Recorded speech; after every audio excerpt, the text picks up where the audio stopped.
Wer kennt dieses Problem bei Freihandfräsen, dass ich hier einfach zu wenig Auflagefläche habe und es kann passieren, dass ich hier einfach abkippel? Genau. Oder wie zum Beispiel hier, wie fräst ihr hier ohne großen Tisch und ohne so eine Vorrichtung hier oder mit diesem Anschlag hier, wie fräst ihr hier freihändig eine Nut rein? Deshalb bauen wir uns heute zwei kleine Vorrichtungen für die Handfräse hier und ich wünsche euch einfach viel Spaß beim Schauen.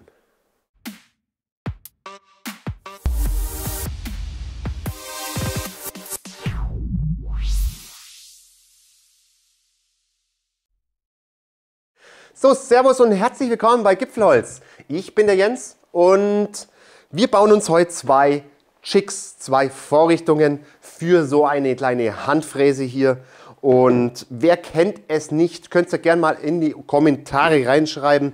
Mir ist es schon ein paar Mal so passiert. Die hat ja ganz wenig Auflagefläche, diese Makita hier. Und ich kippel so ab und an. Ist es mir schon mal vorgekommen, dass ich so aus Versehen, bam, und schon abgekippelt und schon habe ich hier verfräst. Dumm gelaufen, aber das Ganze ist super einfach zu lösen mit einer kleinen Vorrichtung. Ebenso, wie macht ihr sowas zum Beispiel? Wie fräst ihr hier gerade einfach eine kleine Nut rein, wenn ihr keinen großen Frästisch habt, mit Anschlag, mit allem drum und dran? Wie macht ihr das am dümmsten? Ja, ihr setzt halt irgendwie eine Leiste hier an, müsst aber dann noch ausrechnen, wo ihr die Leiste ansetzt, damit ihr hier den Strich auch schön treffen könnt. Und da gibt es auch eine super einfache und schnelle gebaute Variante. Aber wir fangen jetzt erstmal an, um das Problem des Kippelns hier wegzubekommen. Also ich wünsche euch viel Spaß, ich lasse es im Schnelldurchlauf durch und am Schluss reden wir nochmal drüber.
So Leute, erstes Jig ist fertig hier und zwar, ihr kennt es doch bestimmt selber, hier mit der Fräse, hier mit dem Rumwackeln. Ich habe hier nicht wirklich eine schöne Auflagefläche und ab und zu ist es mir mal vorgekommen in der Vergangenheit, dass ich hier ein bisschen abgekippt bin hier und dann hier schön reingefräst habe. Super toll und das ist jetzt mit diesem kleinen Chick hier gelöst. 4 Schrauben, fertig und schon kann ich hier die Sachen richtig schön führen. Apropos schön führen, die Vakuumplatte, die kennt ihr ja hoffentlich aus einem anderen Video, das werde ich euch hier nochmal verlinken. Und ich würde jetzt sagen, wir gehen zum nächsten Chick.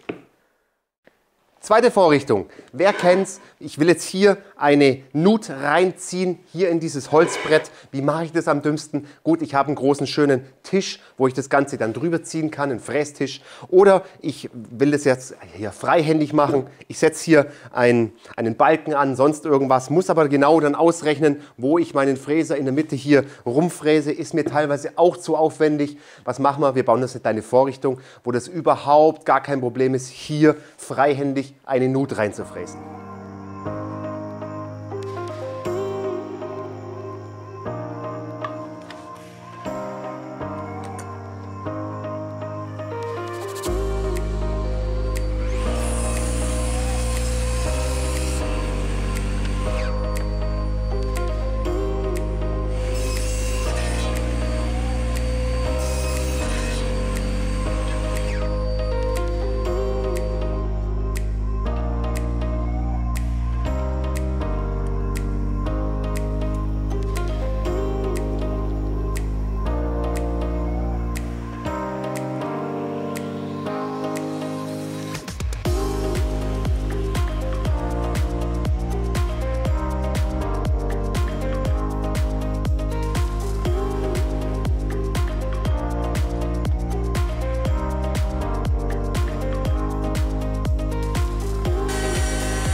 So, meine Lieben, das waren jetzt diese 2 Vorrichtungen, die ich euch vorgestellt habe. Ihr könnt es gerne unten in die Kommentare reinschreiben, ob ihr eine von diesen beiden Vorrichtungen schon gekannt habt oder vielleicht auch schon selber gebaut habt. Würde mich echt mal interessieren. Ja gut, zur letzten Vorrichtung muss ich noch was sagen. Und zwar ist das ja hier bei mir geplant, hier für einen 6 mm Fräser hier. Und wenn man jetzt einen größeren reintut, dann stimmt diese Vorrichtung natürlich nicht mehr. Das ist aber ganz einfach gelöst. Und zwar, wenn ihr jetzt zum Beispiel einen 8 mm Fräser reintut oder so, ihr müsstet ja eigentlich theoretisch nur diese Leiste hier unten tauschen. diese Klappbahn hier ein bisschen schmaler machen, hier noch ein kleines bisschen schmaler und die Leiste schraubbar machen, hier mit den versenkten Schrauben hier drin. Ich könnte dann ganz einfach hier aufschrauben, hier meine 6 mm draufschreiben, dann ein 8 mm noch einbauen und das Ganze festschrauben und schon hättet ihr das praktisch gelöst, dass diese Vorrichtung für mehrere Fräsköpfe zum Verwenden ist. Also nur so als kleiner Tipp oder noch eine Verbesserung für diese Vorrichtung hier. Heute nur ein kurzes Video, aber ich hoffe, euch hat es trotzdem gefallen, diese zwei kleinen Fräs-Jigs hier, wie man es auch immer nennt.